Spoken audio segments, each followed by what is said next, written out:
जों निउ दिल्ली थांगासिनो दङ दिनै सनिबार 13 तारिख जों क'क्राझारनिफ्राय राजधानियाव गाखोगासिनो दं अल बड' एक्स भलन्टियार फर्स जोङो मोननै डिमान्डखौ लानानै थांगोन 6 जनगोष्ठीनो ट्राइबेल एसटि होनायखौ बन्द खालामनांगौ बेनिफ्राय जोंनि सेपारेट स्टेट बड'लेण्ड बिनि थाखाय जोङो मेम'रेन्डाम हैनो थाखाय थांगोन जोङो 4 मिनिस्टारखौ लोगो हमगोन अलरेडि जोङो इनफरमेसन हरखाबाय खबरखौ मोनखाबाय बेनिखायनो जोङो दिनै गाखोनानै गाबोन सहैगोन जों समबार मंगलबार बुधबारनि गेजेराव मिनिस्टारफोरखौ लोगो हमनायनि थाखाय जोङो थियारि बेनिखायनो जों दिनै बेखिनि मानसिजों ओंखारबोदों आरो सेकेन्ड ग्रुप थांदों जोंहा सेकेन्ड ग्रुपआ 15 तारिखआव थांगासिनो दङ निउ दिल्लीयाव अल बड' एक्स भलन्टियार्स जानानै आङो बयबो रायजो राजानिसिम खृष्टान ससाइटिनि मानसि बिथांमोनखौबो गोदान बोसोर आरो ख्रिस्टमासनि थाखाय जोंनि अल बड' एक्स भलन्टियार फर्सनि जानानै गाहाम हामलायनाय थाबाय जाहाथे मोजाङै मोजां ख्रिस्टमासआ सोलिलाङो आरो फैगौ गोदान बोसोराव बयनिबो मोजां हामलायनानै जोङो जोंनि दिल्ली जितु माने डेपुटेसन टीम बे टीमा जाहाथे साक्सेस जायो बिनि थाखाय बयबो रायजो राजानिसिम जोंनि अननाय आरो आशीर्बाद हास्थायनानै अल बड' एक्स भलन्टियार फर्सनिफ्राय बयनिसिमबो साबायखर बावहरनाय जाबाय गोजोन्थों।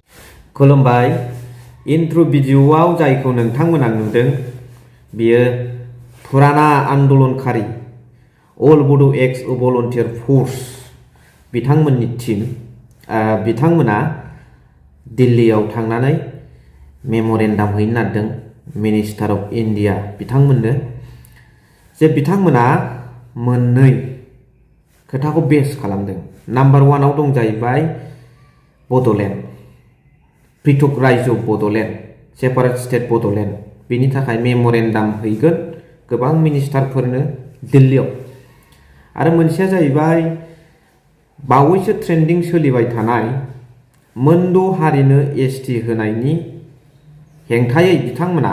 मेम'रेन्डाम होगोन जे बर्तमानाव डिमान्ड खालामबाय थानाय मोनद' हारिनो एसटि होनो मोना होननानै बिथांमोना गोबां मिनिस्टारफोरनो लोगोसे ट्राइबेल मिनिस्टार बिथांनोबो गोसोखांलाय मेम'रेन्डाम गथायगोन। थ' बिथांमोना बे फैयै फैयै फुराना बिथांमोना आन्दोलनखारि बे बोराय बैसोआवबो दि बिथांमोना बड'लेण्डनि थाखाय जुजिबाय थादों बिथांमोना मेंनाय गैया बानाय गैयाजासे जिरायाखै बड'लेण्डखौ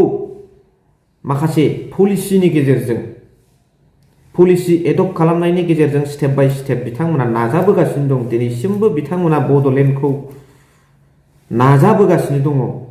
बे बैसोआवबो बे जोंनि थाखाय बर' हारिनि थाखाय जोबोद गोग्गाथाव बाथ्रा गौरबनि बाथ्रा आरो जोङो बेखौ बयबो जोङो मानिनानै लानांगोन बिथांमोनखौ सनमान होनांगोन सहाय होनांगोन जे बिथांमोना दासिमबो बड'लेण्डनि थाखाय खामानि मावदों बे जोंनि थाखाय जोबोद गोजोनथाव बाथ्रा। যে all Bodo ex volunteer force টু হোল আমার বড়ো জাতির পুরানা এটা সংগঠন এই সংগঠনত থকা প্রেসিডেন্ট সেক্রেটারি মেম্বার যিমান আছে তেখেতসকলে বয়স হলেও তেখেতসকলে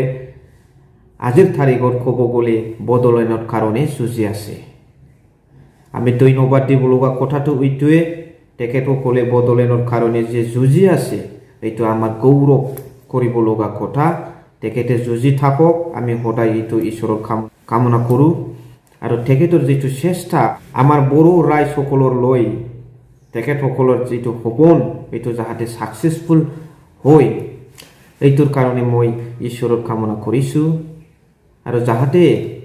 সকলো ব্যক্তিয়ে সকলো বড়ো ৰাইজে এই আমাৰ অল বড়ো এক্স ভলন্টিয়াৰ ফৰ্চত সদস্য সাধাৰণ সম্পাদক সভাপতি ডাঙৰীয়া যাহাতে তেখেতসকলক যাহাতে সমৰ্থন কৰে এইটো মই এই ভিডিঅ'ৰ দ্বাৰা অনুৰোধ কৰিছোঁ। दा नोंथांमोना मा सानो नोंथांमोना जाफुंजानो लुबैना लुबैया बर' रायजो राजाफोर जायखि जेखि आफादानो जाया मानो थांखियाथ' मोनसेयानो बड'लेण्ड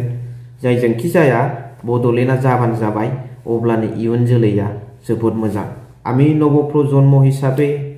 যে আপোনালোকে যে কাম কৰিছে এই কাম কৰাৰ ক্ষেত্ৰত আমি এটাই কামনা যিমান পাৰে অতি সোনকালে বড'লেণ্ডটো যাহাতে হোক এইটোই আমি हदाय कामना करिसु तथा कामना करि आहिसु जों बेखौनो लुबैयो बड'लेण्डआ थाबैनो जाथों मा सानो नोंथांमोन कमेन्ट सेक्सनआव जरुर फोरमाय थेंक इउ भेरि माच फर वाचिं लाभ इउ